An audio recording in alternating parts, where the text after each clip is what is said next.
নবী আপনি বলে দিন, আমি গায়রুল্লাহকে কি ওলি বানাবো? ফাতিরিস সামাওয়াতি ওয়াল আরদ, যিনি আকাশ সমূহ এবং জমিনের স্রষ্টা। কেউ দাবি করে নাই আল্লাহ তাআলা ছাড়া যে তিনি আসমান জমিন সৃষ্টি করেছেন। আল্লাহ তাআলা বারবার বলেছেন সৃষ্টি করেছেন, কয় দিনে সৃষ্টি করেছেন সেটাও বলেছেন। আল্লাহ তাআলা আসমান এবং আকাশের যত বিষয় আছে, এই প্রত্যেক আকাশের মধ্যবর্তী যত বিষয় সব 2 দিনে পয়দা করেছেন। জমিনকে আল্লাহ তাআলা 2 দিনে সৃষ্টি করেছেন, এবং জমিনের ভেতরে আসমান থেকে জমিনের মাঝে যা কিছু আছে এবং জমিনে যে খাবার, কিয়ামত পর্যন্ত আনেওয়ালা মানুষকে আল্লাহ পাক জমিন থেকে খাবার দেবেন, এই খাদ্য ইত্যাদি সব সৃষ্টি করেছেন আরো 2 দিনে। সূরা হামিম আস-সাজদায় আল্লাহ স্পষ্ট বলেছেন যে আল্লাহ তাআলা 6 দিনে সৃষ্টি করেছেন সকল পৃথিবী সবকিছু, চাঁদ সূর্য, গ্যালাক্সি গুচ্ছ, গ্রাফল, আরো যা বলে সপ্তাকাশ, ফাকাযাহুন্না সাবআ সামাওয়াত, এবং জমিনের মধ্যে যত খনিজ সম্পদ আছে, তেল, গ্যাস, স্বর্ণের খনি, আরো যা আছে সব 2 দিনে আল্লাহ পয়দা করেছেন। 6 দিনে পৃথিবীর নির্মাণ আল্লাহ সমাপ্ত করেছেন। প্রশ্ন আসতে পারে, আল্লাহ তাআলা তো কোন ফায়াকুলের মালিক, আল্লাহ কোন বললে হয়ে যায়, কোন হয়ে যায়, বা বলাও লাগে না, এরাদা করলে হয়ে যেত, 6 দিন লাগালেন কেন? এই কথা বোঝানোর জন্য তাফসীর কারকরা লিখেছেন, দেখো তাড়াহুড়া করে কাজ করতে নাই, কাজটা মজবুত করে করবা তোমরা, এই জন্য সময় নিয়ে করবা। আমি এক মুহূর্তে করতে পারতাম, কিন্তু আমি 2 দিন 2 দিন 2 দিন এই তিন ভাগ করে 6 দিনে বানাইলাম তোমাদের শিক্ষা দেওয়ার জন্য, তোমাদের শেখানোর জন্য। আল্লাহ তাআলা 6 দিনে আসমান জমিন পয়দা করেছেন। আলহামদুলিল্লাহ, আলহামদুলিল্লাহি ওয়া কাফা ওয়া সালামুন আলা ইবাদিহিল্লাযীনা ইসতাফা, আম্মা বা'দ। فأعوذ بالله من الشيطان الرجيم. بسم الله الرحمن الرحيم. قل أغير الله أتخذ وليا فاطر السماوات والأرض وهو يطعم ولا يطعم قل إني أمرت أن أكون أول من أسلم ولا تكونن من المشركين. صدق الله مولانا العظيم. معزز محترم সম্মানিত হাজিরিন, মহান আল্লাহ রাব্বুল আলামিনের দরবারে শুকরিয়া আদায় করছি, যিনি মেহেরবানি করে আমাদেরকে কোরআনে কারীমের তাফসীরের মজলিসে বসার তৌফিক দান করেছেন। আলহামদুলিল্লাহ। সূরাতুল আনআমের 14তম আয়াত তেলাওয়াত করা হয়েছে। আল্লাহ তাআলা আমাদেরকে এই আয়াতের নূর দান করেন, এবং আমরা যে আয়াত তেলাওয়াত করলাম, শুনলাম, এর দ্বারা প্রত্যেক অক্ষরে কমপক্ষে 10 নেকি বরাবর নেকি যে পাওয়ার ওয়াদা আছে, সেই নেকি আমাদেরকে পাওয়ার তৌফিক দান করেন ইয়া আল্লাহ। ইনশাআল্লাহ এই আয়াতে তাফসীর করা হবে। আল্লাহ তাআলা বলেন, কুল, নবী আপনি বলে দিন, আগায়রুল্লাহি আত্তাখিযু ওয়ালিয়্যা, আমি কি আল্লাহ তাআলা ছাড়া অন্যদেরকে ওয়ালি হিসাবে কবুল করব, গ্রহণ করব? ওয়ালির অর্থ আমরা ইনশাআল্লাহ বলবো। আমরা এখানে ওয়ালি তরজমা ওয়ালি রাখলাম, যে আমরা কি আল্লাহ ছাড়া অন্যদেরকে ওলি হিসাবে গ্রহণ করব? ফাতিরিস সামাওয়াতি ওয়াল আরদ, যে আল্লাহ তাআলা আকাশসমূহ, আকাশমণ্ডলী এবং জমিনের স্রষ্টা। ওয়া হুয়া ইউতঈমু ওয়া লা ইউতআম, তিনি খানা খাওয়ান, সবার খাবার তিনি সরবরাহ করেন। ওয়া লা ইউতআম, তিনি খাবার গ্রহণ করেন না, কেউ তাকে খাওয়ায় না বা তিনি খাবার গ্রহণ করেন না। কুল ইন্নী উমিরতু আন আকুনা আউওয়ালা মান আসলামা, আপনি বলে দিন, নিশ্চয়ই আমি আদিষ্ট হয়েছে আমি প্রথম মুসলিম হব। ওয়ালা তাকুনান্না মিনাল মুশরিকিন, এবং এই ব্যাপারে আদিষ্ট হয়েছে যে আমি যেন কোনো অবস্থায়, যে আমাকে বলা হয়েছে ওয়ালা তাকুনান্না মিনাল মুশরিকিন, তুমি কোশ্চিনকালেও মুশরিকদের অন্তর্ভুক্ত হয়েও না। আয়াতের মোটামুটি অর্থ এটা। এই আয়াত ঈমান আকীদা সম্পর্কিত আয়াত, আমরা বুঝেছি তরজমা থেকেই। মক্কার কাফেররা নবীজি সাল্লাল্লাহু আলাইহি ওয়াসাল্লামকে তাদের উপাসক যারা, উপাস্য যারা, তাদের এই উপাস্য মাবুদের দিকে ডাকত এবং তাকে বলতো, আমাদের বাপ দাদা যারা ইবাদত করত তুমিও তাদেরই ইবাদত করো। আল্লাহ তাআলা আয়াত নাযিল করে নবীজি সাল্লাল্লাহু আলাইহি ওয়াসাল্লামকে বললেন, আপনি বলে দিন, আমি কি গায়রুল্লাহকে ওলি বানাবো? গায়রুল্লাহকে আমার অভিভাবক হিসাবে গ্রহণ করব, রব হিসাবে গ্রহণ করব? অথচ আল্লাহ তাআলা আসমান জমিন সব কিছু নিজে বানিয়েছেন। আল্লাহ আগায়রুল্লাহি আত্তাখিযু ওয়ালিয়্যা, এই আগায়রুল্লাহ মানে গায়রুল্লাহ মানে আল্লাহ ছাড়া অন্য যারা আছে সব। এখানে এক ব্যাপক শব্দ, গায়রুল্লাহর মধ্যে সব এসে গেছে। যুগে যুগে অনেক সম্প্রদায় সূর্যের পূজা করেছে, অনেকে চন্দ্রের ইবাদত করেছে, অনেকে গাছগাছালির, অনেকে আবার তাদের পূর্বপুরুষ যারা ভালো ছিলেন এক সময়, পরবর্তীতে তাদের মূর্তি বানিয়ে ওই মূর্তির পায়ে সিজদা করত, মূর্তির উপাসনা করেছে। যে যারই ইবাদত করুক, জড় পদার্থের হোক, কোনো মানুষের হোক বা মানুষের আকৃতির হোক, মানব আকৃতির হোক, কিংবা কোনো গাছপালা, বড় গাছ, বট গাছ ইত্যাদির নিচে ভোগ দেওয়া হয়, যত কিছু করা হয় সবগুলা গায়রুল্লাহ। আমি কি গায়রুল্লাহকে ওলি বানাবো? ওয়ালি এর অনেকগুলো অর্থ আছে। একটা অর্থ হলো মাবুদ, রব। কোরআনে কারিমে যে অর্থ ব্যবহার হয়েছে সে অর্থ বলছে। নতুবা অলির শাব্দিক অর্থ হলো নিকটবর্তী, যে নিকটবর্তী তাকে অলি বলে। মহাব্বত, যে মহাব্বত করে তাকে অলি বলে। যে সাহায্য করে, নাসের, তাকে অলি বলে শাব্দিক অর্থে। কোরআনে কারিমে কোথাও সাহায্যকারী অর্থে ব্যবহার হয়েছে, কোথাও মাবুদ অর্থে ব্যবহার হয়েছে, কোথাও বন্ধু, মহব্বত কারণেওয়ালা এই অর্থে ব্যবহার করা হয়েছে। এই আয়াতে মুফাসসিরিন কিরাম লিখেছেন, ওয়ালি অর্থ রব, মাবুদ। আমি কি আল্লাহ ছাড়া অন্যদেরকে মাবুদ বানাবো, উপাস্য বানাবো? অথচ আল্লাহ তাআলা আসমান জমিনের স্রষ্টা। এই কথার ভিতরেই অন্যদেরকে উপাস্য বানানোর অসারতা স্পষ্ট হয়ে গেছে। যিনি আকাশ মণ্ডলী সৃষ্টি করেছেন, যিনি জমিন সৃষ্টি করেছেন, ইবাদতের উপযুক্ত তিনি। আর যারা সৃজিত, যারা স্রষ্টা না, তারা তো ইবাদত করার উপযুক্ত না। মাবুদ তো তিনি হবেন যিনি আমাদেরকে সব নেয়ামত দান করেছেন, যিনি খালেক, যিনি মুনঈম, মুহসিন। তো আল্লাহ তাআলা বললেন, আমি আল্লাহ তাআলা নবীজিকে বললেন, আপনি বলে দিন, আমি কি গায়রুল্লাহকে অভিভাবক বানাবো? এখানে অভিভাবক বানানোর অনেকগুলো অর্থ আছে। একটা তো হলো যে রব, মাবুদ, কিন্তু রব হিসেবে গ্রহণ করার অনেকগুলো রূপ আছে, অনেকগুলো সূরত আছে। কিছু পদ্ধতি, কিছু আকৃতি, সূরত, এটা তো সবাই যারা মুমিন সবাই বুঝে এটা শিরিক। যেমন কোনো গায়রুল্লাহকে এসে সরাসরি মাবুদ বলল, রব বলল, তখন তো বোঝা যায় এটা শিরিক। আবার অনেক মুমিন একথা বুঝেন যে গায়রুল্লাহর পায়ে সিজদা করলে এটা শিরিক হয়, এটা তাকে অভিভাবক বানানো হয়। এটা অনেকে বুঝেন, অনেকে এটা বোঝে না।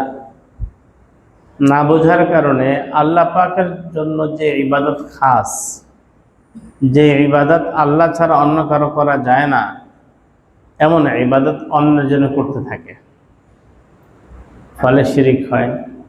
তারা করে, তাদের একটা যুক্তি আছে। একবার এরকম লাল পোশাক পরিহিত এক লোকের সাথে পরিচয় হলো আমার। উনি এক বাড়িতে যাচ্ছিলেন, যে বাড়িতে প্রতি বৃহস্পতিবার একটা বেদাত শিরিকের আড্ডা হয়। আমি তাকে জিজ্ঞেস করলাম, কোথায় যাচ্ছেন? অমুক জায়গায়। আমি বললাম, সেখানে তো পায়ে সেজদা করা হয়, তা আপনিও কি সেজদা করেন? বললো, আমরা তো পীর সাহেবকে সেজদা করি না, পীর সাহেব একটা বাতি। বাতিকে সেজদা করা মানে হলো পাওয়ার হাউসকে সেজদা করা। সুতরাং আল্লাহ তাআলার পক্ষ থেকে তিনি একটা বাতি, তাকে সেজদা করি মানে আল্লাহকে সেজদা করি। যেমন কাবাকে সামনে রেখে আল্লাহকে সেজদা করা হয়, আমরা পীর সাহেবকে কাবা মেনে তাকে সেজদা করে আল্লাহকে সেজদা করি। এই যুক্তি পরিষ্কার যুক্তি। ইয়া আল্লাহ মাফ করেন। মক্কার কাফেররা যুক্তি দিত, মা না'বুদুহুম ইল্লা লিয়াকাররিবুনা ইলাল্লাহি যুলফা। তাদেরকে যখন জিজ্ঞেস করা হতো তোমরা কেন ইবাদত করো, তাদেরকে অন্য আয়াত আছে, যখন জিজ্ঞেস করা হয় আসমান জমিনের স্রষ্টাকে, লা ইয়াকুলুন্নাল্লাহ, একদম তাকিদের সাথে বলবে অবশ্যই আল্লাহ তাআলা আমাদের স্রষ্টা। তাহলে গায়রুল্লাহর ইবাদত কেন করো? এই জন্য করি যেন এই গায়রুল্লাহ আমাদেরকে আল্লাহর কাছে পৌঁছায় দেয়। এই মূর্তিগুলা দুনিয়াতে দেখে মন্ত্রী মিনিস্টারকে ধরে প্রধানমন্ত্রীর কাছে যেতে হয়, তারা মনে করেছে এই মূর্তিগুলো তাদেরকে আল্লাহর কাছে পৌঁছে দেবে। এই যুক্তিতে তারা সিজদা করত, গায়রুল্লাহর ইবাদত করত। আমাদের দেশেও দেখা যায় অনেক মানুষ মাজারে সিজদা করে, পীরের পায়ে সিজদা করে। কেন? তিনি আমাকে আল্লাহর কাছে নিয়ে যাবেন। নাউযুবিল্লাহি মিন যালিক। অবশ্যই আল্লাহ ওয়ালাদের সাথে সম্পর্ক রাখা, তাদের মশওয়ারা নিয়ে জীবন চালানো, এটা সুন্নাহের শিক্ষা, কোরআনের শিক্ষা। কতক্ষণ পর্যন্ত সীমা দিয়ে দেওয়া হয়েছে, লা তাআতা লিমাখলুকিন ফি মাসিয়াতিল খালিক। স্রষ্টা আল্লাহ তাআলার নাফরমানি করে পুরো মাখলুকের ইতাআত করা যাবে না, আনুগত্য করা যাবে না। যতক্ষণ পর্যন্ত আপনার পীর আপনাকে কোরআন সুন্নাহর আলোকে সহিহ পথে পরিচালিত করে, তিনি আপনার পীর, তাকে মানা যাবে। যখন তিনি কোরআন সুন্নাহ ভিন্ন অন্য কিছু করবেন বা অন্য কিছুর হুকুম করবেন, তখন তাকে মানা যাবে না, কাউকেই না। অনেক প্রতাপশালী শাসক, তিনিও যদি হুকুম করেন, তখনও গায়রুল্লাহর ইবাদত করা যাবে না। আল্লাহ পাকের নাফরমানিতে গায়রুল্লাহর ইতাআত নাই। আবার দুনিয়ার কোনো প্রলোভনে পড়ে এই কাজটা করা যাবে না। তো ওই লোক যখন বললেন যে আমরা তাকে সিজদা করি না, সিজদাতে করি আসলে আল্লাহকে ওনাকে সামনে রেখে করি। কেন আমি প্রশ্ন করেছিলাম? আমি নিজে সিজদা করে দেখেছিলাম। বাংলাদেশের প্রসিদ্ধ এক আস্তানার এক পীর সাহেব গেছেন ওখানে। আমি তখন খুব ছোট্ট, হেফজখানায় পড়ি। ফজরের পরে গেলাম ওই ঘরে দেখতে, দেখি উনি পা ছড়িয়ে বসে আছেন আর নারী পুরুষ লাইন ধরে সিজদা করতেছে। সচক্ষে দেখেছি, যেটা এখনো ভুলতে পারি না আমি। এখন ওটা শুনলে আমার কাশি উড়ে ওঠে। তখন আমি ওনাকে বললাম যে আসলে ওই দেখা গেল কোরআন সুন্নাহর এলেম তার নাই, লাল শালু পড়েছে ঠিক, এলেম নাই। তাকে তো ওইভাবে বোঝানো যাবে না, তাকে মনসুর হাল্লাজকে দিয়ে বোঝাতে হবে। মনসুর হাল্লাজ একজন বড় আল্লাহওয়ালা ছিলেন। উনি নিজের দেহে আল্লাহ পাকের অস্তিত্ব এত বেশি অনুভব করেছেন, উনি বলে উঠেছেন আনাল হক, আমি আল্লাহ। এই কথাটা উনি ইচ্ছায় বলেন নাই, ওরা দেখে আল্লাহ পাকের হুজুরি অস্তিত্ব তার তাজালি এত বেশি অনুভব করেছেন, তো বলে ফেলছেন। এটা শরীয়ত গর্হিত কথা এবং ওলামায়ে কেরাম বুঝেছেন তার এই কথাটা সে অনিচ্ছাকৃত বলছে, তার নিজের নিয়ন্ত্রণ নিজের উপরে নাই। তারপরও ফয়সালা হয়েছে যে তাকে মৃত্যুদণ্ড দিতে হবে। এমন যারা খোদা দাবি করে তাদের মৃত্যুদণ্ড দেওয়া হয়। তখন তার মৃত্যুদণ্ড কার্যকর করা হয়েছে। যারা দিয়েছেন তারাও জানতেন যে বিষয়টা আসলে উনি এটা ইচ্ছা করে বলছেন না। কেন দিলেন? উনি হয়তো নিজের উপরে আল্লাহ পাকের খুব বেশি প্রভাব অনুভব করছেন বিধায় বলছেন। কিন্তু ওনাকে যদি আজকে কিছু না বলা হয়, হাজারো ভণ্ড আনাল হক বলনেওয়ালা দাবিদার হয়ে যাবে। তারা আসলে অনুভব করবে না অস্তিত্ব, তারপর বলবে আনাল হক। সুতরাং এই ফিতনার দরজাকে বন্ধ করার জন্য ফাঁসি দেওয়া হয়েছে, তাকে মৃত্যুদণ্ড দেওয়া হয়েছিল। তাই বললাম আপনাকে তাহলে হত্যা করতে হবে। এমনি বললাম যে কেন? আমরা মনসুর হাল্লাসকে কি করা হয়েছিল? তা আপনারা তো পীরের পায়ে সেজদা করছেন আল্লাহকে সেজদা করাকে লক্ষ্য উদ্দেশ্য বানিয়ে, কিন্তু আপনাকে দেখে হাজারো মানুষ সরাসরি পীরের পায়ে সেজদা করবে। আর ফিতনার দরজা বন্ধ করার জন্য আপনাকে হত্যা করা দরকার নাকি বলেন? তখন লোকজন আবার জমা হয়ে গেছে, যেই বাড়িতে যাবেন সেখানে লোকজন আসছে, পরে মাপঠাপ চেয়ে বিদায় নিচ্ছেন। আমি তখন তলে বলে দেব। বিষয় হলো তারাও মনে করে যে আমরা আসলে পীর সাহেবের ইবাদত করি না, করি আল্লাহর। কিন্তু এই মনে করাটা যথেষ্ট না। কারণ যে ইবাদত আল্লাহর সাথে কাজ, এটা আল্লাহর জন্যই করতে হবে, এটা অন্যের জন্য করলে শিরিক হবে।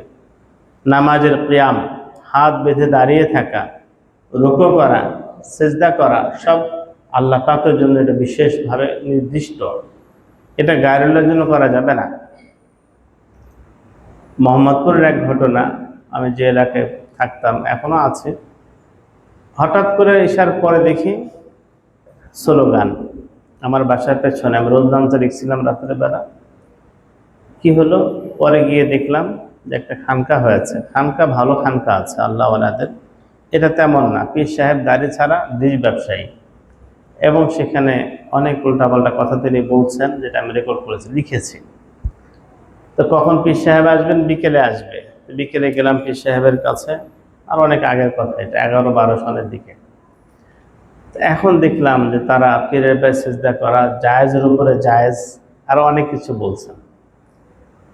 তখন আমরা তাকে ভালোভাবে বোঝানোর পরে বললেন যে একদিন বদর যুদ্ধ হয়ে যাক, এটা আমি চাই না, আমরা বরং আপনাকে শিখতে চাই।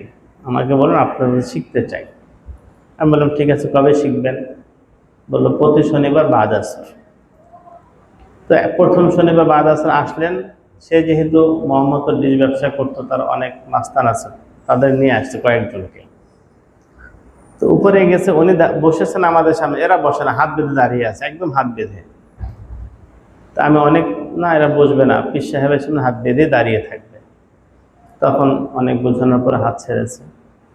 এই আল্লাহর বান্দাকে আমরা আসর থেকে মাগরিব পর্যন্ত শেখালাম। উনি কি শিখলেন? এখান থেকে কান ধরে গেলেন যে আমি আর এগুলো করবো না। পরের দিনে গরু নিয়ে মিছিল করলেন, এবং এলাকাবাসীকে বিরিয়ানি পাকায় খাওয়ানো শুরু করছে। পরে অবশ্য এলাকাবাসী বিরোধিতা করার কারণে ওখানে খানকা চালাইতে পারে নাই, চলে আসছে মোহাম্মদপুর আস্তানা গেছে। তো ওনাদের সবার কথা হলো একটাই, যে আমরা পীর সাহেবকে খোদা মানে না, কিন্তু পীর সাহেবেরকে পায়ে সিজদা করে আল্লাহকে পেতে চাই। কাফেররা এই কথাটাই বলতো, এবং বলে তারা মুশরিক হয়েছে, শিরিক করেছে। এটাও গায়রুল্লাহকে রব বানানো। গায়রুল্লাহকে রব বানানোর অংশ এটাও। গায়রুল্লাহকে রব বানানোর আরেকটা সূরত হলো, যে বিধান আল্লাহ তারা একদম স্পষ্ট করে দিয়েছেন, এখন গায়রুল্লাহ তা পরিবর্তন করে অন্য বিধান দিচ্ছে। এখন অন্য বিধান নির্দ্বিধায় মানছে, এবং মুসলমান হিসেবে আমার দিলের ভিতরে ব্যথাও আসতেছে না, এই বিধান তো আমার আল্লাহর দেওয়া না, আল্লাহ যেটা দিয়েছে সম্পূর্ণ বিপরীত বিধান। অনেক ক্ষেত্রে বাধ্য হয়ে মানতে হয়। তো মানতে গিয়ে যদি তার ভিতরে অনুশোচনা থাকে, অনুতপ্ততা থাকে, যে আমি অন্যায় বাধ্য হয়ে করছি, আমার আল্লাহর বিধান তো এটা ছিল না, তাহলে ঈমান থাকবে। কিন্তু খুশি মনে মানছেন তিনি, আল্লাহ পাক বলেছেন এদিকে যাও, সে উল্টো দিকে বিধান বানিয়েছেন, এদিকে যাওয়া যাবে না, এদিকে যেতে হবে, এবং খুশি মনে মানছে। এটাও গায়রুল্লাহকে রব বানানোর অংশ। এর থেকেও আমাদেরকে বাঁচতে হবে। আল্লাহ তো আমাদেরকে হেফাজত করেন। গায়রুল্লাহর নামে ইবাদতের আরেকটা সূরত হলো গায়রুল্লাহকে ইবাদত, মান্নত করা। আল্লাহ তাআলার জন্য আল্লাহর নামে মান্নত করা যাবে, এবং যেগুলো ইবাদত, এমন ইবাদতের মান্নত করা যায়। কিন্তু মাজারে মান্নত করলাম, বট গাছের নিচে ভোগ দেব মান্নত করলাম, তে মাথায় ভোগ দেব। গ্রাম দেশে আগে দেখতাম 3 রাস্তার পথের মাথায় ভোগ দিয়ে আসে। এগুলো সব শিরকের অংশ, এগুলো ঈমান বিরোধী কর্ম। এগুলো আমাদের সমাজে প্রচলিত আছে, বুঝিয়ে তাদেরকে বাঁচাতে হবে। তারা ভোগ দেয় কেন? মনে করে দেবদেবী অথবা দৈত্য জিন, এদের অশুভ প্রভাব এটা হচ্ছে, সুতরাং ভোগ দিলে এই অশুভ প্রভাব চলে যাবে। আরও একটা সুরত আমাদের গ্রাম দেশে আছে, দেখা যায় বৃষ্টি হয় না, আগে দেখতাম, এখন আছে জানি না, ছোটোর সময় দেখতাম, তখন এই টাকা উঠানো হতো, নানা করা হতো, চালের উপরে পানি ছিটানো হতো, অনেক কিছু করা হতো। এইভাবে বৃষ্টি আনবে, কাকে খুশি করবে আল্লাহ জানে। বৃষ্টি না হলে নামাজ পড়ার সুরাত আছে, এই ধরনের বানানো পদ্ধতি এই সুরাত নাই। এগুলো কুসংস্কার। কুসংস্কার থেকে বাঁচা, এটাও আল্লাহ তাআলার একাত্মবাদ মানার জন্য জরুরি। কুসংস্কার থেকে বাঁচা। ঘর থেকে বের হচ্ছে, হঠাৎ করে একটু হচট খেয়েছে, এবার বলে যাত্রা শুভ হবে না। যাত্রা শুভ হবে না আপনি কিভাবে বুঝলেন? কোরআনে আছে, হাদিসে আছে, এরকম একটু হচট খেয়ে যাত্রা শুভ হয় না। কুলক্ষণ নেওয়া হচ্ছে, এই কুলক্ষণ নেওয়া ইসলামে নাই, এগুলো আকীদায় বিরোধী কর্ম। তো এই জন্য ঈমান আকীদা বিষয়ক আমরা কোনো একটা বই পড়ব, কিতাব পড়ব, এবং সেখানে জানবো যে কোন কাজ করলে গায়রুল্লাহকে রব বানানোর পর্যায়ে পড়ে যায় এবং তার থেকে বেঁচে থাকবো ইনশাআল্লাহ। তো আল্লাহ তাআলা ছাড়া গায়রুল্লাহকে আমরা রব মানব না। অনেক ক্ষেত্রে এমন হয়, একদিকে আল্লাহ তাআলার হুকুম, আরেকদিকে বসের হুকুম। হুকুমটা এমন যে এটা শরীয়তের একদম মূল অংশ। বস বলছে যে আগামীকাল আমরা পূজায় যাব, আপনি বলছেন যে না স্যার আমি পূজা যেতে পারবো না, আমি মুসলমান, পূজা শিরকি কর্মকাণ্ড। বললো আমি তোমার বস, আমি পূজা করব, তুমি যাবে না? যেতে হবে, অফিসে সবার যাওয়া বাধ্যতামূলক, যাওয়া যাবে না। হিন্দুদের পূজায় খুশি মনে গেলে তার ঈমান চলে যায়, এটা শিরিক হয়ে যায়। কারণ আল্লাহ তাআলার নাফরমানি হচ্ছে এমন নাফরমানি যে সকল নবী এটার বিরোধিতা করেছেন, এবং আমাদের নবীজি সাল্লাল্লাহু আলাইহি সাল্লাম এই ইবাদতের শিরকের বিরোধিতা করতে গিয়ে কি পরিমাণ রক্তাক্ত হয়েছেন। 13টা বছর জুলুম সহ্য করেছেন মক্কায়। তার চোখের সামনে কত সাহাবীকে শহীদ করে দেওয়া হয়েছে, কিন্তু তারা শিরিক করেন নাই। যদি বেলাল রাদিয়াল্লাহু আনহু এটা শিরিকও করতেন, আল্লাহরও মানতেন, তাকে এরকম জুলুম শিকার হইতে হতো। নবীজি সাল্লাল্লাহু আলাইহি ওয়াসাল্লাম পূজাও যাইতেন, আবার কাবা শরীফও যাইতেন, তার এই জুলুমের শিকার হতো না, রক্তাক্ত হতো না। তো আমি নবীজির সামনে কোন মুখে দাঁড়াবো, তার উম্মত হিসেবে কোন মুখে দাঁড়াবো? তিনি যে কাজ না করার কারণে রক্তাক্ত হলেন, 3 বছর পুরা পরিবারে বয়কটের শিকার হলেন, তা আমি কিভাবে সেই নবীর সামনে মুখ দেখাবো পূজায় গেলে?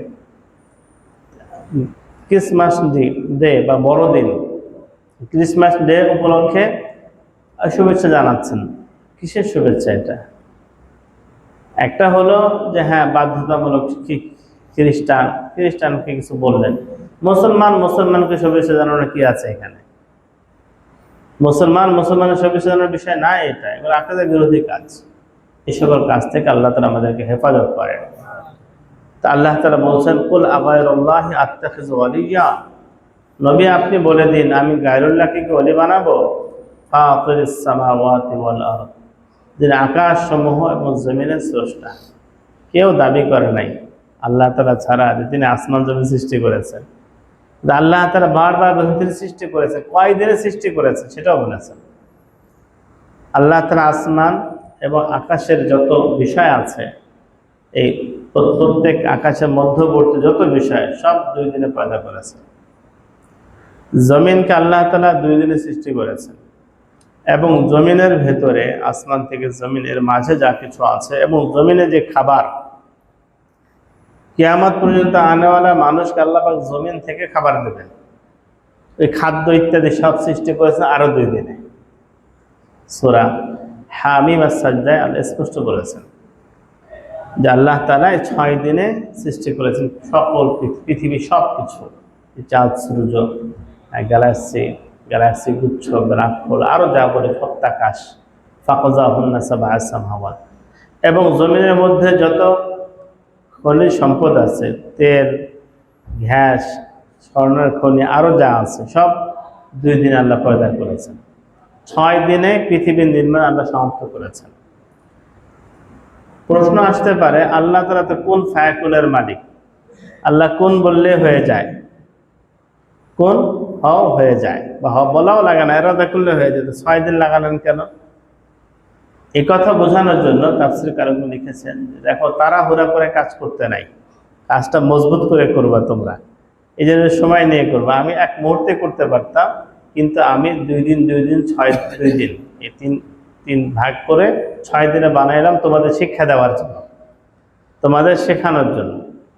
আল্লাহ তাআলা 6 দিনে আসমান জমিন পয়দা করেছেন, রবিবার থেকে শুরু করে জুমার দিন শুক্রবার পর্যন্ত। এই জন্য রবিবারকে আরবিতে ইয়ামুল আহাদ বলে। আহাদ মানে এক।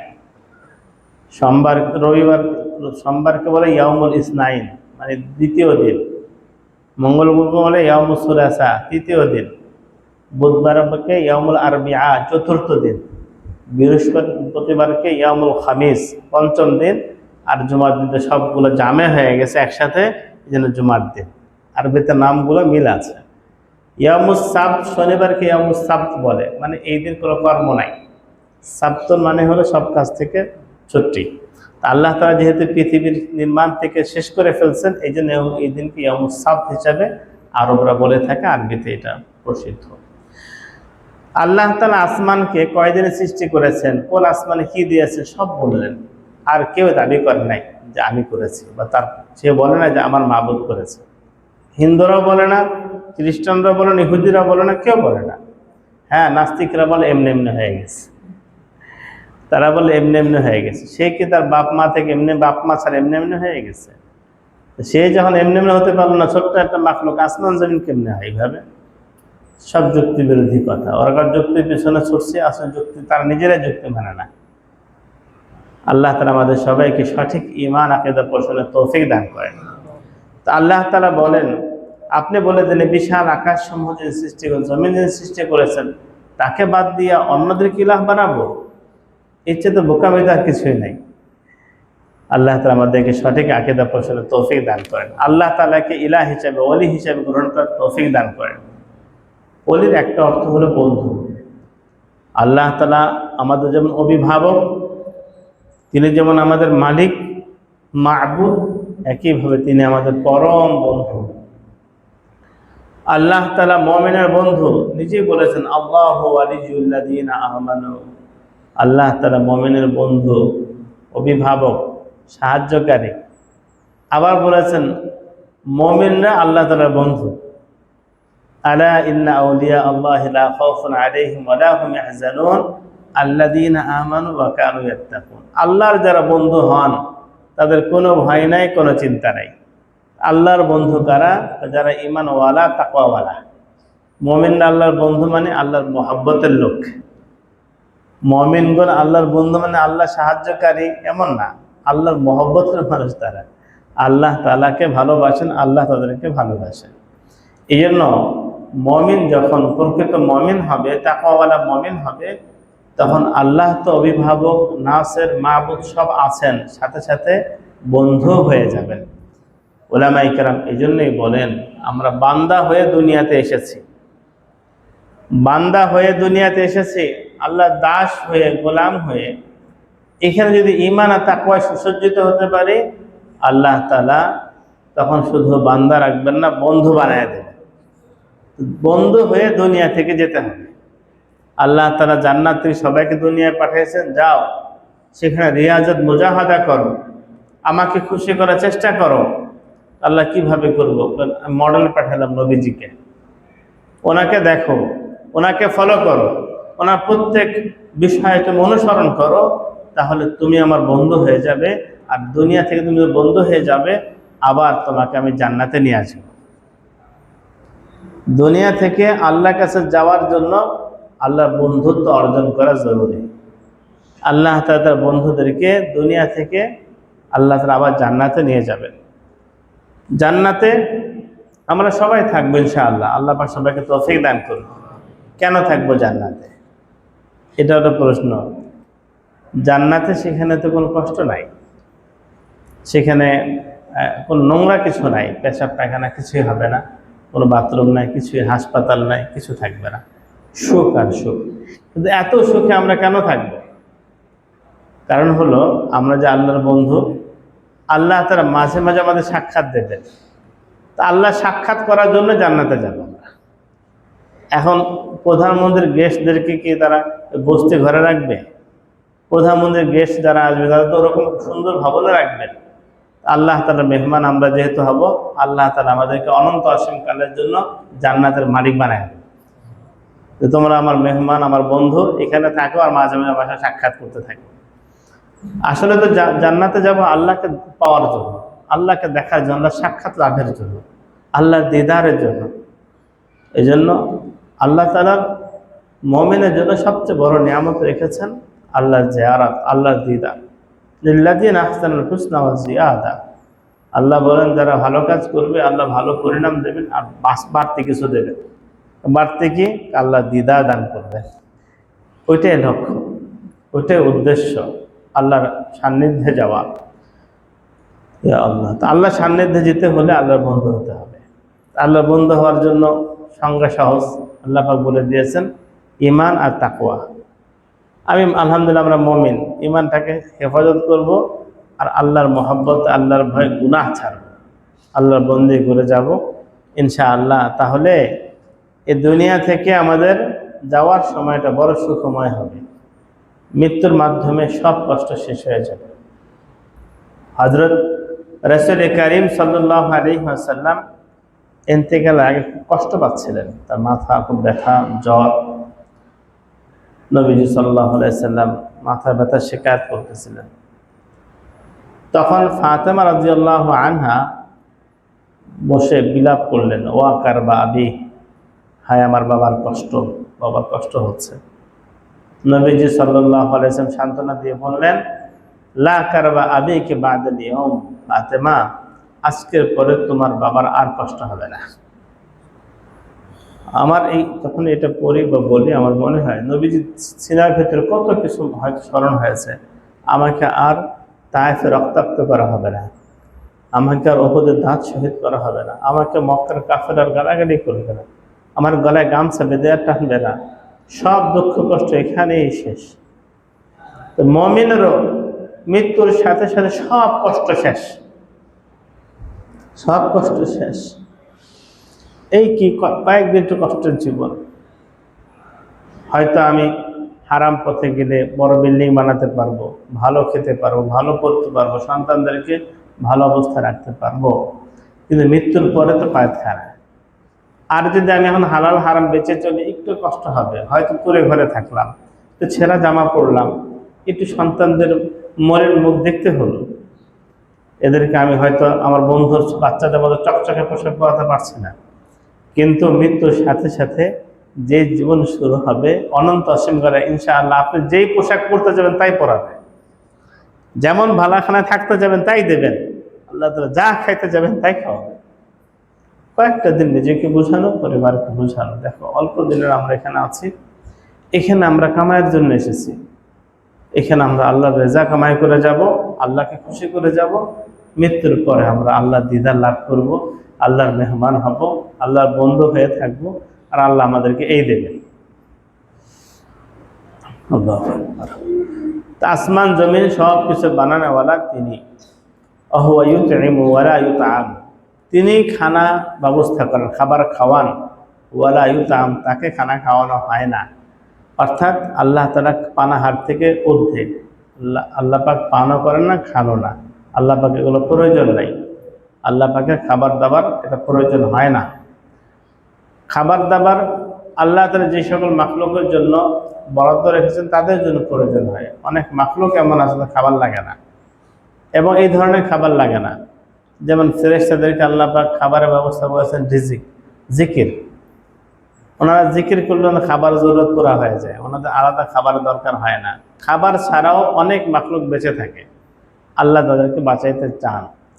তো আল্লাহ তাআলা মানুষের জন্য খাবারের প্রয়োজন রেখেছে অনেক মাখলুকের জন্যই। এই মাখলুকগুলো খাবার আবার ভিন্ন ভিন্ন বানিয়েছে। সবার খাবার যদি একরকম হইতো, তো বাঘ যে খাবার নিয়ে টানাটানি করে আমরাও সেটা টানাটানি করতে গেলে তো মুশকিল হতো। আল্লাহ তাআলা আমাদের জন্য খাবার রেখেছেন মাটি থেকে, আর মাটিকে আল্লাহ নোমা বানাইছেন, বর্ধন ক্ষমতা দিয়েছেন।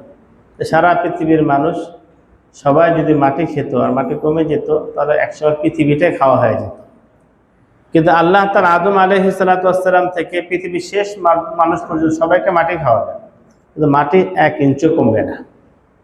মাটিকে আল্লাহ তাআলা সুন্দর গাছ আকারে উঠাবেন, আর গাছে কাঁঠাল হবে, আম হবে, জাম হবে, গাছের নানা ধরনের তরকারি হবে, সেটা আমরা খাবো। মাটি মাটির জায়গায় থাকবে, কমবে না। আল্লাহ পাক খাবারের ব্যবস্থা করে দিয়েছেন আমাদের জন্য, তিনি খাবারের ব্যবস্থা করেন। অন্য আয়াতে আছে ইন্নাল্লাহা হুয়ার রাজ্জাক, আল্লাহ রিজিক দেনেওয়ালা। তিনি রিজিক তোমাদের কাছে চান না, নবীজিকে বলেন যে ওয়ামুর আহলাকা বিস-সালাতি ওয়াসতাবির আলাইহা লা নাসআলুকা রিজকা নাহনু নারযুকুক ওয়াল আকিবাতু লিল মুত্তাকিন। আপনি পরিবারকে নামাজের হুকুম দিন, নিজেও অটল থাকুন। আমি রিজিক চাই না, রিজিক তো আমি আল্লাহ নিজে দেব। ইন্নাল্লাহা হুয়ার রাজ্জাক, তিনি রিজিক দেনেওয়ালা, মহা রিজিক দেনেওয়ালা। সারা পৃথিবীর সকল মাখলুককে একসাথে রিজিক দিচ্ছেন, আল্লাহর ভান্ডার সামান্য একটু কমতেছে না। সুবহানাল্লাহ। আমরা জমিন থেকে এর উদাহরণ বুঝি সহজে, সবাই রিজিক খাচ্ছে জমিন থেকে, জমিন কমতেছে না। বালতির ভিতরে একটা ছোট্ট বীজ লাগালেন আপনি, হয়তো লাউ গাছের একটা বীজ, এই বীজ একসময় বড় হলো, সেখান থেকে আপনি কয়েক মন লাউ গ্রহণ করলেন, খাইলেন, বন্ধুদেরকে দিলেন। বালতির মাটি 5 কেজি 5 কেজি আছে। তো এখান থেকে আপনি যে কয়েক মন খেলেন, আল্লাহ পাক হুকুম দিয়েছেন আপনার খাবারের ব্যবস্থা করবেন, তিনি মহা রিজিক দাতা, তিনি এইভাবে আপনাকে রিজিক দিয়ে দিচ্ছেন। আল্লাহ পাক রিজিক দেনেওয়ালা, তিনি খানা খাওয়ান। সুতরাং যিনি আমাকে খাওয়াচ্ছেন, যিনি আসমান আর জমিন সৃষ্টি করে আমাকে থাকার ব্যবস্থা করলেন, সুতরাং তার ইবাদত করব না কার করব? আল্লাহ এই জন্য বলেন মাই উসকে সেওয়া কিস পে ফেদা হো এ বাতা দে, লা মুঝকো দেখা উনকে সেওয়া কুই আগার হ্যায়। আমি তাকে ছাড়া কার উপরে উৎসর্গ হব, কার জন্য আমার জীবনকে আমি বিলীন করে দেব? দেখাও কাউকে আল্লাহর মতো থাকলে পারবে না, দেখাতে সম্ভব না। আল্লাহ পাক বিশাল পাহাড়ের কথা বলেছেন, আসমান থেকে বৃষ্টি বর্ষণ করে সে কথা বলেছেন। আল্লাহ তাআলা এই সকল বড় বড় মাখলুক আলোচনা করে বলছেন হাদা খালকুল্লাহ ফাআরুনি মাযা খালাকাল্লাযিনা মিন দুনি। এই হিমালয় আল্লাহর সৃষ্টি, এই আমাদের নীলগিরি, চিমুক, এরপর ডিমটিলা, আমাদের ছাজেক, হয়তো আল্লাহ এগুলো আমার সৃষ্টি, এটা আল্লাহর সৃষ্টি। তো দেখাও তো আল্লাহ ছাড়া অন্য যাদেরকে ইবাদত করে তারা কি সৃষ্টি করেছে? পারবে না দেখাতে। আল্লাহ চ্যালেঞ্জ করছেন, দেখাও পারলে। আসমান থেকে যে বৃষ্টি নাজিল হয় কে করে বলো তো? আমি করি না, অন্য কেউ করে? আছে কেউ তোমাদের জন্য? আল্লাহ বলেন আম্মান জাআল আরদা কারারা ওয়া জাআলা খিলালাহা আনহারা ওয়া জাআলা লাহা রাওয়াসিয়া ওয়া জাআলা বাইনাল বাহরাইনি হাজিজা আইলাহুম মাআল্লাহ। কে তোমাদের জন্য জমিনকে বসবাস উপযুক্ত বানালেন? কে অটল পর্বতমালাকে স্থাপন করলেন? কে জমিনের বাঁকে বাঁকে আঁকা বাঁকা করে নদী প্রবাহিত করলেন? কে সাগরের মাঝে ব্যবধান করলেন? আল্লাহ ছাড়া অন্য কেউ আছে কি? আল্লাহ প্রশ্ন করছেন আইলাহুম আল্লাহ, আল্লাহর সাথে অন্য কেউ আছে? কোন ইলাহ আছে কি? আল্লাহ প্রশ্ন করে করে অনেকবার প্রশ্ন হিট করেছেন আমাদেরকে, পারলে দেখাও, পারলে দেখাও, সামনে আনো। কেউ পারে নাই, পারবেও না। এই জন্য আমরা সৌভাগ্যবান, ভাগ্যবান, আমরা ওই মালিক যিনি আসমান জমিন বানিয়েছেন, সকল মাখলুকের স্রষ্টা যিনি, আমরা তার বান্দা। এটা আমাদের সৌভাগ্য, আমরা তার বান্দা, তাকে মানছি। এখন একটু তাকে বন্ধু বানায় নেব ইনশাআল্লাহ। বন্ধু বানাতে পারলেই আমরা মৃত্যুর সাথে সাথে আল্লাহ ফেরেশতা পাঠাবেন মৃত্যুর সময়, তাদের কোলে উঠে আমরা জান্নাতে চলে যাব। উলামায়ে কেরাম বলেন আল্লাহ তাআলা মুমিনকে সম্মানিত করেছেন, এই জন্য মুমিনের দেহটাকে পৃথিবীর সেরা মাখলুক মানুষের কাঁধে উঠায়া কবরস্থানে নেওয়ার ব্যবস্থা করেছেন। মানুষ কাঁধে তুলে নেবে, অন্য কেউ না, সম্মান দেখানোর জন্য। আর তার রূহটার জন্য আল্লাহ ফেরেশতা বরাদ্দ করছে, ফেরেশতারা কোলে তুলে এলিয়েনে পৌঁছায় দেবে জান্নাতে, অন্য কোনো বাহন পাঠাবেন না, এটা সম্মানের জন্য। কুল ইন্নী উমিরতু আন আকুনা আউওয়ালা মান আসলামা ওয়া লা তাকুনান্না মিনাল মুশরিকিন। আপনি বলে দিন নিশ্চয় আমি আদিষ্ট হয়েছি যে আমি প্রথম মুসলমান হব। প্রথম মুসলমান হব মানে আমার উম্মতের, বা আমার কওমের মধ্য হতে আমি প্রথম মুসলমান। নবীজি সাল্লাল্লাহু আলাইহি ওয়াসাল্লাম আগে তো অনেক নবী অতিবাহিত হয়েছেন, তারাও মুসলিম ছিলেন। এখানে এই জন্য তাফসীর কারক বলে গেছে মিন উম্মতি অথবা মিন কওমি, আমার আমার দ্বারা যে ইসলাম শুরু হলো এর আমি প্রথম মুসলমান। নবীজি সাল্লাল্লাহু আলাইহি সাল্লামকে বললেন যে আমি আদিষ্ট হয়েছে প্রথম মুসলিম হব, আর এই শিরিক করলে সেই মুসলমান থাকে না। সুতরাং আমি প্রথম মুসলিম, আমি শিরিক মুক্ত মুসলিম।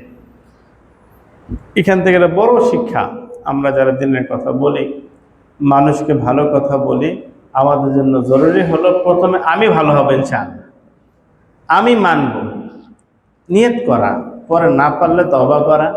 কিন্তু যেমন আমি এখানে বয়ানের আগে আমার নিয়ত থাকে যে কথাগুলো বলবো আমি মানব, সব যে মানতে পারে এমন না, মানুষ আমরা, কিন্তু নিয়ত তো থাকতে হবে। যখন নিয়ত করে আমরা দাওয়াত দেব, কষ্ট বলবো, তাসির আমার অনেক বেশি হবে। নিয়ত করে যে আমি মানব ইনশাআল্লাহ। নবীজি সাল্লাল্লাহু আলাইহি ওয়াসাল্লাম বললেন আমি আদিষ্ট হয়েছি যে আমি প্রথম মুসলমান হব। ওয়ালা তাকুনান্না মিনাল মুশরিকিন, আমাকে বলা হয়েছে তুমি কখনো মুশরিকদের অন্তর্ভুক্ত হও না। অনেকে বলছেন কুল এর মাফউল, যে ওয়ালা তাকুনান্না মিনাল মুশরিকিন, কখনো তুমি মুশরিক হও না। এখানে ছোট্ট দুইটি কথা। একটা হলো এখানে ইসলাম বলা হয়েছে, এখানে মুমিন না, আউয়ালা মান আমান বলেন নাই, আসলামা। তো এখানে ইসলাম আর ঈমানের কোনো পার্থক্য আছে কিনা? যখন ঈমান ইসলাম একসাথে আসবে তখন পার্থক্য আছে। ঈমান মানে হলো হৃদয়ের বিশ্বাস, মুখে স্বীকার করা, এটা তো ঈমান। আর ইসলাম মানে হলো আমল, কর্ম, নামাজ, রোজা, হজ, যাকাত, এগুলো। কিন্তু যখন ঈমান ইসলাম একসাথে না এসে পৃথক আসবে, তখন আমানা বললে আমানা আসলামা দুইটাই সেখানে বোঝাবে, অর্থাৎ ঈমানও বোঝাবে, আমলও বোঝাবে। আর ইসলাম যখন আলাদা আসবে ঈমান ছাড়া, তখন আসলামার মধ্যে ঈমানও বোঝাবে, আমলও বোঝাবে। সুতরাং এখানে আসলামার মধ্যে অর্থ হলো আমি প্রথম মুমিন হব, প্রথম মুসলমান হব, এই হুকুম আমাদেরকে দেওয়া হয়েছে। অর্থাৎ আমার ঈমান থাকবে, আমল থাকবে, আল্লাহর হুকুম অনুযায়ী এই আদিষ্ট হয়েছে আমি। আপনাদেরকে আগেও আমি বলেছি, আসলামা এর অর্থ হলো ইসলাম গ্রহণ করা, মুসলমান হওয়া। মুসলমান হওয়ার অর্থ হলো আল্লাহ পাকের অনুগত হওয়া। ইসলাম অর্থ হলো অনুগত হয়ে যাওয়া। আমাদের একটা ব্যাপক প্রচলিত ভুল হলো ইসলাম মানে শান্তি, এটা ভুল। ইসলাম মানে অনুগত হয়ে যাওয়া, সালাম মানে শান্তি, মুসলিম মানে অনুগত, যে আল্লাহ পাক হুকুমের সামনে, আল্লাহর হাবিবের সুন্নতের সামনে পরিপূর্ণ অনুগত। কেমন? ইব্রাহিম আলাইহিস সালাম যেমন ইঙ্গিত পেয়ে, স্বপ্ন যোগে আদেশ পেয়ে আপন কলেজের টুকরো সন্তানের ঘরে নির্দ্বিধায় ছুরি চালাইছিলেন, আর সন্তানও জানতে পেরে মাথাটা পেতে দিয়েছিলেন। আমাদেরকে তেমন মুসলমান হতে হবে যে আল্লাহ পাকে যেই হুকুম আমি পাবো সেটা মানবো ইনশাআল্লাহ, নির্দ্বিধায়, কোনো দ্বিধা সংকোচ ঝেড়ে ফেলে। ওয়ালা তাকুনান্না মিনাল মুশরিকিন, এবং তুমি মুশরিক হও না, কখনোই মুশরিক হও না। শিরকের কিছু আলোচনা তো শুরু অংশে গিয়েছে। শেষ আলোচনা হলো আল্লাহর হাবিব সাল্লাল্লাহু আলাইহি সাল্লাম তো মুশরিক হবেন না, জানা কথা। তারপরে এমন তাকিদ দিয়ে কেন বলবেন কখনো মুশরিক হইবে না? তার মানে হলো উম্মতকে সতর্ক করা, খবরদার, নবীজিকে এত তাকিদের সাথে নিষেধ করা হয়েছে, বারণ করা হয়েছে, তোমরা কিন্তু শিরিক করো না। যেমন সূরা জুমারে আছে, লাইন আশরাকতা লায়াহবাতান্না আমালু, নবী আপনি যদি শিরিক করেন আপনার আমলও বাতিল হয়ে যাবে। নবী সাল্লাল্লাহু আলাইহি ওয়াসাল্লাম শিরিক করবেন না। তারপরে এভাবে কেন বললেন? দেখো, নবী শিরিক করলে নবীর আমল বাতিল হয়ে যাবে, তুমি কে? তুমি যদি শিরিক করো তোমার কি অবস্থা হবে? সব আমল বাতিল হয়ে যাবে, সব। এবং শিরিকের গুনাহকে আল্লাহ মাফ করেন না। আমি আপনাদের সঙ্গে ব্যাখ্যা করেছি ইতিপূর্বে, শিরিকের গুনাহকে মাফ করেন না, এর অর্থ হলো যে শিরিক অবস্থায় মারা গেলে আর মাফ হয় না। শিরিক ছাড়া ঈমান নিয়ে মারা গেলে হতে পারে গুনাহের কারণে শাস্তি হবে, এক পর্যায়ে তিনি মুক্তি পাবেন ঈমানের বদৌলতে কোনো একটা সময় গিয়ে। কিন্তু যদি শিরিক নিয়ে মারা যায়, অনন্ত অসীমকাল জাহান্নামে জ্বলতে থাকবে। সর্বশেষ মুমিনকে যখন জাহান্নাম থেকে বের করা হবে, তখন জাহান্নামের এই ঘেরটা লাগাই দেওয়া হবে, ভেতরে আগুন, ভেতরে সাপ বিচ্ছু, ভেতরে ফুটন্ত পানি, ভেতরে অজগর, ভেতরে হাজরের পেটে সব থাকবে, আটকে দেওয়া হবে। এই যে আটকানো হবে আর কোনোদিন খোলা হবে না, অনন্ত অসীম কাল ভেতরে জ্বলতে থাকবে, পড়তে থাকবে, দংশিত হতে থাকবে, হাতুড়ি পেরে খেতে থাকবে। তারা এই এই ভারী দরজা, জাহান্নামের দরজা খুলতে পারে ইমান। ইমান ছাড়া আর কোনোভাবে বের হওয়ার সুযোগ নাই। শিরিক অবস্থায় মারা গেলে তার হাসর হবে এই অনন্ত অসীম কাল জাহান্নামে থাকবে কাফেরদের সাথে। এই জন্য আল্লাহ তাআলা আমাদের সবাইকে শিরিক মুক্ত ইমান নসিব করেন। প্রতিদিন আমরা আল্লাহর কাছে কালিমা পড়ে ইমানকে নবায়ন করে নেব। জাদ্দিদু ঈমানাকুম, ইমানকে তোমরা নবায়ন করে নাও। নবীজি সাল্লাল্লাহু আলাইহি ওয়াসাল্লাম বলেন, ইমানকে নবায়ন করো। কাইফা নুজাদ্দিদু ঈমানানা ইয়া রাসূলুল্লাহ, আল্লাহ রাসূল আমরা ইমানকে নবায়ন কিভাবে করব? আকসিরু কাওলা লা ইলাহা ইল্লাল্লাহ, লা ইলাহা ইল্লাল্লাহ এটা বেশি বেশি বলো। ইমান নবায়নের নিয়তে যখন লা ইলাহা ইল্লাল্লাহু মুহাম্মাদুর রাসূলুল্লাহ বলবো, আমার ইমান নবায়ন হয়ে যাবে, নতুন হয়ে যাবে। দৈনিক ঘুমানোর আগে তবে ইস্তিগফার করে ইমান নবায়ন করে ঘুমানো দরকার। আবার সকালবেলা নতুন নতুন নবায়ন করে কালিমা করে নতুন দিন শুরু হওয়া দরকার। কারণ বর্তমান জামানা এত খতরনাক যে কোন কথায় মানুষ বেঈমান হয়ে যাবে আর কোন আমলে বেঈমান হয়ে যাবে সেটার কোনো হিসাব নেই। এত ব্যাপকভাবে চলছে, এত ব্যাপকভাবে ঈমান ধ্বংসী কথা কাজ চলছে। আল্লাহ তাআলা আমাদের সবাইকে হেফাজত করুন। মূল কথা হলো, আয়াতের মূল শিক্ষা হলো আমাদের আল্লাহ, আমরা যার বান্দা, এই আসমান জমিন চাঁদ সূর্য সব তার। আমাদের সৌভাগ্য আমরা স্বীকার করতে পারছি আমরা তার বান্দা। এখন এখানে আল্লাহকে খুশি করার আমলগুলো করতে হবে, পরে আল্লাহর বন্ধু হতে হবে, ইনশাআল্লাহ বন্ধু হতে হবে। শিরিক মুক্ত ঈমান নিয়ে কবরে যেতে হবে। আল্লাহ তাআলা আমাদের সবাইকে তৌফিক দান করুন। হক্কানি উলামায়ে কেরামের সাথে মশওয়ারা করব, নতুন বিষয় আসলে তখন ফিতনা থেকে বেঁচে যেতে পারবো ইনশাআল্লাহ।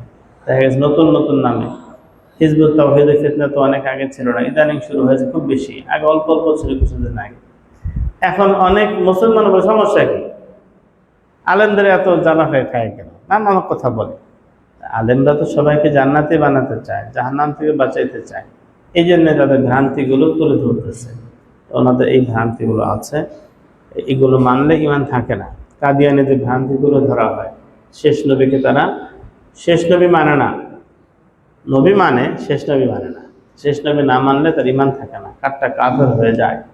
সুতরাং আমাদের উচিত আলেম ওলামাদের সাথে সম্পর্ক রেখে নিরাপদ ছায়ায় থাকা, নতুন কোনো বিষয় আসলে পরামর্শ করে নেওয়া। বিশেষ করে কার লেকচার আমি শুনব, কার বই পড়ব, এটা আলেমদের মশারা করে নেওয়া। কারণ ইউটিউবে ভালোদের বক্তব্য আছে, মন্দদেরও আছে। এখন প্রভাব অবশ্যই বিস্তার হয়। আপনি একজন বক্তব্য শুনতে শুনতে মনে হলো তারটাই সহি, আসলে সহি না, এ ধরনের ফিতনা হয়। এই জন্য আপনি যে আলেমকে পছন্দ হয় তার সাথে মশওয়ারা করুন যে হুজুর আমি অমুকের বক্তব্য শুনতে চাই, ঠিক আছে কিনা, অমুকের বই পড়তে চাই, ঠিক আছে কিনা, জেনে নেন এবং সেটা পড়ে না এবং সেই বক্তব্য শুনেন। কিন্তু যেহেতু বিষয়টা এমন যে অসতর্ক হলেই আমার পা ফসকে জাহান্নামে চলে যেতে হবে, এই জন্য সতর্ক হয়ে চলার চেষ্টা করি। আল্লাহ তাআলা তৌফিক দান করুন। দরুদ শরীফ পড়ুন। আল্লাহুম্মা